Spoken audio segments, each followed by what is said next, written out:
आदरणीय दर्शकवृन्द नमस्कार, यहाँलाई हार्दिक स्वागत अनि न्यानो अभिवादन व्यक्त गर्दछु। मेरो नाम हो मनोज पन्त। यति बेला हामी कावसोती नवलपरासीमा हामी आइपुगेका छौँ र यहाँलाई हामी जानकारी गराउन चाहन्छौँ कि गत श्रावण महिनाको 20 गते एकजना 18 वर्षीय एकजना विवाहित महिला हराएको खबर सार्वजनिक भएको थियो र अहिले यो खबर लगभग 1 महिनाको अन्तरालपछि अहिले चर्चामा आइरहेको छ र खोजी कार्यको लागि पनि अहिले अनुसन्धानको कार्यक्रम पनि अहिले अगाडि बढिराखिएको छ र जो हराएकी थिइन् उनको नाम हो सुरक्षा शर्मा, जो बागलुङ निवासी र काम गर्नका लागि नवलपरासी कावसोतीमा उनी आफ्नो श्रीमान सन्देश शर्मासँग आएकी थिइन् र उनले काम गर्ने एउटा फर्निचर उद्योग रहेको छ, जुन फर्निचर उद्योग डाउने देवी फर्निचर उद्योग रहेको छ।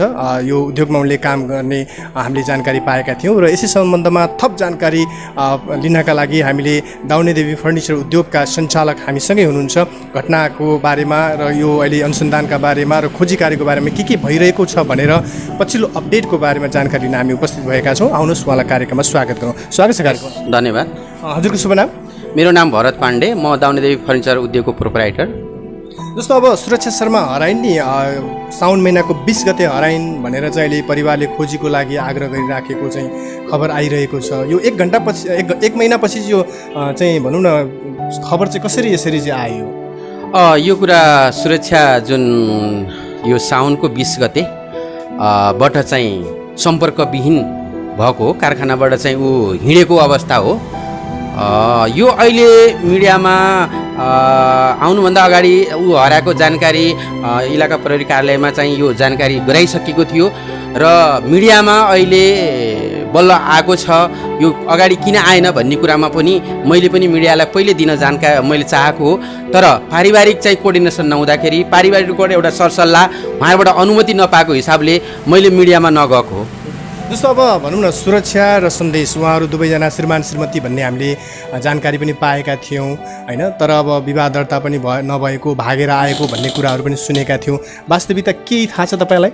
यो जुन आजभन्दा करिब 1.5 वर्ष अगाडि यिनीहरू चाहिँ एउटा चाहिँ भागेर वैवाहिक बन्धनमा बाँधेर यहाँ गोछडा तल आफन्तीका आएको रहेछन्, जुन केटाको फुपू त्यहाँ बस्नु हुँदो रहेछ र उसको आफ्नो नातेदारको उस सम्बन्धले मैले उहाँहरूको नाता एउटा पढ्ने एउटा भाइ छ माथि, उसले मलाई अब राम्रो चिन्जान भएको हिसाबले उनीहरूलाई काम लगाइदिन पर्यो भनेर उनीहरू त्यसरी मेरो उद्योगमा यसरी आएका थिए। जस्तो उहाँहरू जुन हराएको जुन खबर सार्वजनिक भयो नि, अब अहिले तपाईँलाई पनि धेरैले सोधपुछ गरिराखेका छन् वास्तविकता के हो, 20 गते कति बजे हराएको, कुन समयमा हराएको होइन, र हराएर चाहिँ उनी अब भनौँ न कसैबाट बेपत्ता पारिएकी हुन् कि अथवा अपहरणमा परेको हो कि अथवा कसैसँग चाहिँ भागेर पो गएकी हुन् कि भन्ने खालका विभिन्न खालका आशंकाका कुराहरू आइरहेका छन् नि, खास के आछ अहिले कुरा? मैले यसमा बेपत्ता पारेको भन्दा पनि यो आफै गएको मैले भन्छु, किनकि ऊ बिहान 7 बजे आफ्नो श्रीमानसँग म सपिङ गर्न जान्छु भनेर कारखानाबाट चाहिँ ऊ काउसोती बजारसम्म आएको, रिक्सा चढेर बजारसम्म आफै ऊ आएको छ। आइसकेपछि पनि उसको श्रीमानले फोन गर्दाखेरि म एकछिन टाइम लाग्छ, म यता छु, म एकछिनमा आउँछु भनेर श्रीमानलाई नै फोन गरेको छ। फेरि काउसोती बजार आइसकेपछि उसले चाहिँ आफ्नो आमालाई पनि फोन गरेको रहेछ र आमालाई फोन गर्दा के भनेको रहेछ भने म साहुसँग काउसोती बजार आएको छु, काउसोती बजार साहुको कामले गर्दाखेरि यहाँ आएको छु साहुसँग, मलाई अहिले फुर्सद छैन, म तपाईँलाई पछि फोन गर्छु भनेर उसले आमासँग नि त्यसरी झुट बोलेको रहेछ। उसले सबैलाई एउटा झुट बोलेर ऊ आफै चाहिँ आफ्नै हिसाबले गएको म भन्छु यसमा। जस्तो अब हामीले जानकारी पाएसम्म चाहिँ जुन यहाँको फर्निचर उद्योग छ, डाउने देवी फर्निचर उद्योग, त्यहाँ नै बस्ने, त्यही नै भनौँ न तरकारी सरकारी लगाउने, त्यही नै काम गर्ने दुईजना भन्ने पनि हामीले जानकारी पाएका थियौँ र दुवैजना बिचको सम्बन्ध कस्तो थियो, केही तपाईँलाई केही थाहा छ यसको बारेमा? यो अब 1.5 वर्षको अवधिमा मैले उनीहरूसँग पारिवारिक झै झगडा ठुलो रूपमा भएको अहिलेसम्म मैले भेटेको छैन। म पनि एउटा किनभने मेरो दुईतिर व्यवसाय छ, मेरो दुम्कियासतिर पनि आफ्नो व्यवसाय भएको हिसाबले मेरो सोरुम यता म बाहिर पनि फिल्डको काम ठेकापट्टा यताउता गर्ने भएको भएर मैले चाहिँ त्यो एकदम उनीहरू चाहिँ झगडा गरेको अहिलेसम्म म कारखाना जाँदाखेरि मैले त्यस्तो कुनै पनि वातावरण त्यस्तो पाएको छैन र उनीहरू मिलेकै देखेको थिएँ। अब श्रीमान श्रीमतीमा सामान्य झै झगडा त आफ्नो स्वाभाविकै जसको पनि हुन्छ भयो होला, तर त्यस्तो ठुलो झगडा अहिलेसम्म मैले भएको पाएन। त्यस्तो ठुलो झगडा भएको भए मेरो त्यहाँ अन्य कामदारहरू पनि रहेको हुन्छ, अन्य कामदारहरूले मलाई फोन गरेको छ। अहिलेसम्म त्यस्तो झै झगडा भयो यताउता भनेर मलाई कुनै कामदारले पनि फोन गरेको छैन र मेरो म्यानेजर त्यहाँ बस्नुहुन्छ बिहानदेखि तपाईँको 9 बजेदेखि चाहिँ 5 बजेसम्म उहाँले पनि मलाई त्यस्तो अहिलेसम्म कुनै यिनीहरूको यस्तो झगडा भयो यस्तो के गर्ने कसो गर्ने भनेर उहाँले अहिलेसम्म मलाई चाहिँ त्यस्तो कुनै जानकारी दिएको छैन। त्यो हुँदाखेरि मैले तिनीहरूको त्यस्तो ठुलो झगडा भएको मैले अहिलेसम्म जानकारी पाएको छैन। जस्तो अब हामीले सुरक्षाको भनौँ न अब माइती पक्षको आमा दाइहरूलाई पनि हामीले फोन सम्पर्क गरेका थियौँ। अब श्रीमान श्रीमतीको बिचमा अलिकति झैँ झगडा अलिकति कुटपिट पनि गर्ने, श्रीमानको यातना खप्न नसकेर नै उनी त्यहाँ चाहिँ भागेकी हुनसक्छ भन्ने खालको कुराहरू पनि हामीले सुनेका थियौँ। यो सत्य हो जस्तो लाग्छ कि लाग्दैन तपाईँलाई? यो कुरालाई मैले सरासर गलत हो भन्छु। श्रीमानको त्यस्तो अत्याचार भएको भए हामीले त्यहाँ त्यत्रो मेरो स्टाफ छ, अहिले पनि स्टाफहरूसँग गएर बुझ्न सकिन्छ। त्यो कुरा उनीहरू पनि बोल्छ होइन। यो कुरा कपोकल्पित अब कसरी उहाँले कुरा गर्नुभएको छ त्यो कुरा मलाई चाहिँ जानकारी भएन अरूले गरेको कुरा, किनभने उहाँहरू बाग्लुङ हुनुहुन्छ, एउटा फोन सम्पर्क मात्रै हुनुहुन्छ। यदि त्यस्तो भएको भए त्यो सुरक्षाले मलाई पनि भन्न सक्थे, अङ्कल मलाई चाहिँ यस्तो चाहिँ श्रीमानले यस्तो गर्यो, कसो गर्ने के गर्ने। हामीले पनि उसलाई एउटा चेलीको रूपमा, मैले पनि एउटा चाहिँ छोरीको रूपमा राखेर मैले त्यसलाई कारखाना त्यसरी राखेको थिएँ। अब उसको चाहिँ 12 पढ्दै रहेछ, उसको 2टा सब्जेक्ट लाएको रहेछ। म आफै किताब किनेर उसलाई चाहिँ ल नानी त पढ्नुपर्छ, यसरी बिचमा पढाइ छोड्नुहुन्न, त एउटा छोरी जस्तो मान्छे, ठिक छ तिमीहरू यसरी अल्लारी उमेरमा भागेर आएको छौ, तिमीले भोलि के गर्नुपर्छ, त पढ्नुपर्छ नानी हेर होइन भनेर म आफै किताब किनेर त्यसलाई चाहिँ त्यहाँ अब हसौराको स्कुलमा मैले ट्युसन पढ्न पठाएको छु। अनि त्यस्तो गरेको मान्छेले उसले केही दुःख आफूलाई समस्या परेको भए त उसले मलाई जानकारी गराउनु पर्ने। उसले अहिलेसम्म त्यस्तो मलाई कुनै शब्द कुनै जानकारी अङ्कल मलाई यस्तो भयो उस्तो भयो भनेको अहिलेसम्म मलाई थाहा छैन। जस्तो अब 20 गते सुरक्षा हराइन, त्यसपछि सन्देश चाहिँ अब यति बेला चाहिँ बागलुङमा छन्, बलेवा हो कि कहाँ भन्ने ठाउँमा छन् भन्ने हामीले सुनेका थियौँ।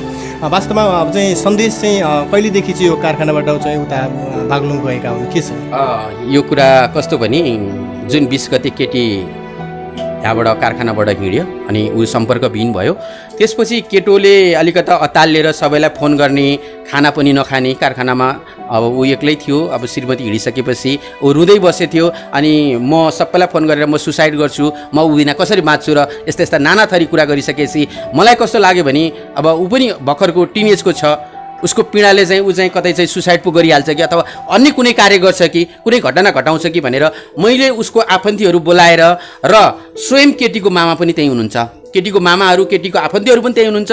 र मैले आफै उनीहरूलाई जो मलाई चाहिँ तिनीहरूलाई ल्याएर जिम्मा लगाएर काम लगाएको थियो त्यो भाइलाई नै बोलाएर अनि त्यो मैले सन्देशलाई उनीहरूको जिम्मामा मैले पठाइसकेपछि सन्देश आफ्नो फुपूको घर गएर गोछाडा बसिसकेपछि पुनः मैले फेरि बोलाएर आफै आएर स्वयं चौकीमा आएर आफैले चाहिँ निवेदन लेखेर मेरो श्रीमती यसरी हराएको छ, खोजी गरी पाऊँ भनेर उसले चाहिँ जिल्ला प्रहरी कार्यालयमा निवेदन दिएको छ। र त्यसपछि गोछाडामा कस्तो भने अहिले कोरोनाको कारणले गर्दाखेरि त्यहाँको बासिन्दाले पनि बाहिरको मान्छे राख्नु हुँदैन, हामीले राख्न दिँदैनौँ भनिसकेपछि उसलाई आफ्नो फुपूले चाहिँ त्यहाँ बागलुङ पठाउनु भएको रहेछ। र अहिले ऊ यहाँ काउसदीको जिल्ला प्रहरी कार्यालयसँग पनि ऊ सम्पर्कमै छ र बागलुङको चौकीसँग नि ऊ सम्पर्कमै छ।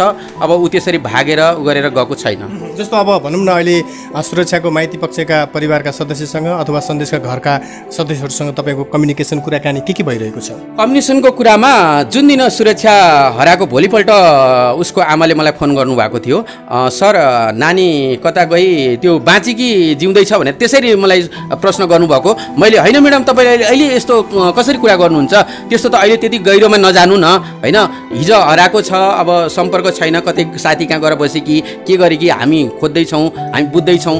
बरु तपाईँको कोही आफन्तीहरू यताको कसैको चाहिँ नम्बर छ, आफन्तीहरू तपाईँहरू कोही छ, मलाई चाहिँ त्यो जानकारीहरू गराइदिनु न भनेपछि उहाँले हुन्छ भन्नुभएको। तपाईँ र हामी फोन सम्पर्क भइरहनु पर्छ भनेर मैले त्यसरी कुरा भयो। अनि मैले यताको जानकारी पाएँ भने मैले हजुरलाई गर्छु, हजुरले जानकारी केही पाउनु भने म गर्छु भनिसकेपछि हामीले त्यसरी फोन राखियो। र त्यही दिन पनि मैले पछि फेरि पुनः तपाईँहरूको आफन्ती कोही यता कोही छ कि भनेर मैले 15-20 चोटि उहाँलाई फोन गरेँ। फोन गर्दाखेरि घरि काट्ने, घरि चाहिँ उठाउने, अहिले म व्यस्त छु भन्ने, घरि के भन्ने, उहाँले कसैको यता आफन्तीको नम्बर दिनै चाहनु भएन।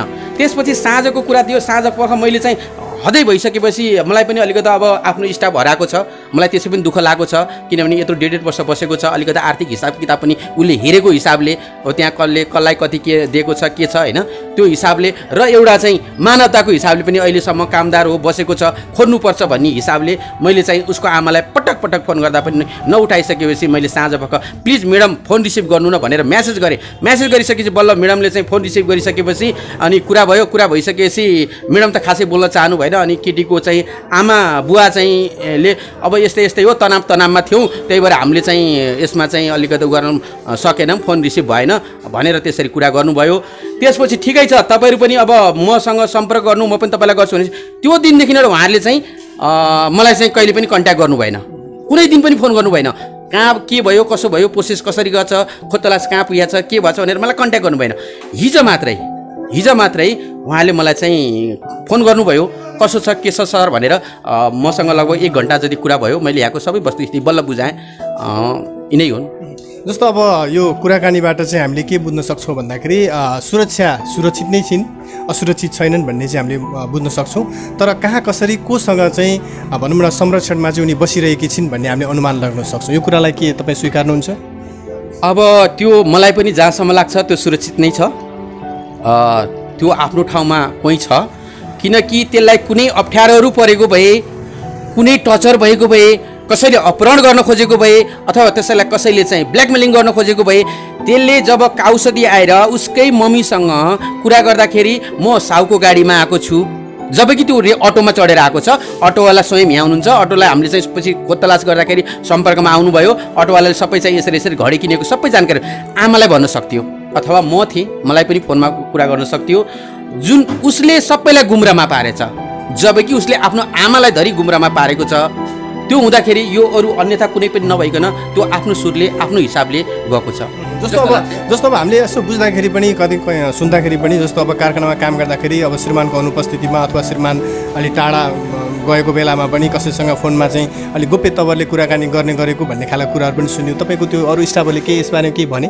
यो कुरा चाहिँ अहिले भर्खरै पनि आजै पनि हाम्रो मिडिया साथीहरू मेरो कारखाना जानुभएको थियो, उहाँहरूले पनि बाहिर बुझ्नु भएको रहेछ। अहिले जाँदाखेरि मैले पनि भर्खरै यो कुरा अलिकति बाहिर थाहा पाएँ, किनभने म काउसदी 2 नम्बरमा बस्छु, साँझको समयमा म हुँदिनँ। सुरक्षा के गर्दो रहेछ भने 8 बजेतिर कारखानाबाट निस्केर स्कुल जुन हसौरा स्कुल छ त्यहाँनिर गएर 1-1.5 घन्टा जति ऊ फोनमा त्यहाँ गएर कुरा गर्दो रहेछ। अब कोसँग गर्थ्यो के गर्थ्यो त्यो त अहिले डिटेल अब थाहा भएन। अहिले मिडिया साथीहरूले पनि त्यहाँ गएर बुझ्दाखेरि उहाँहरूले चाहिँ त्यहाँको वस्तुस्थिति त्यही नै फेला पार्नुभयो। मैले पनि अहिले यो कुरा चाहिँ अहिले जानकारीमा आयो। अब कारखानामा त अब सबै हुने भए उसले कुरा अब नगरेर उसलाई एकान्त चाहिएर त्यहाँ गएको होला, नत्र रात बिकाइमा गएर कुनै स्कुलको उसमा गएर बाहिर गएर कुरा गर्नुपर्ने उसलाई त्यस्तो कुनै आवश्यकता थिएन।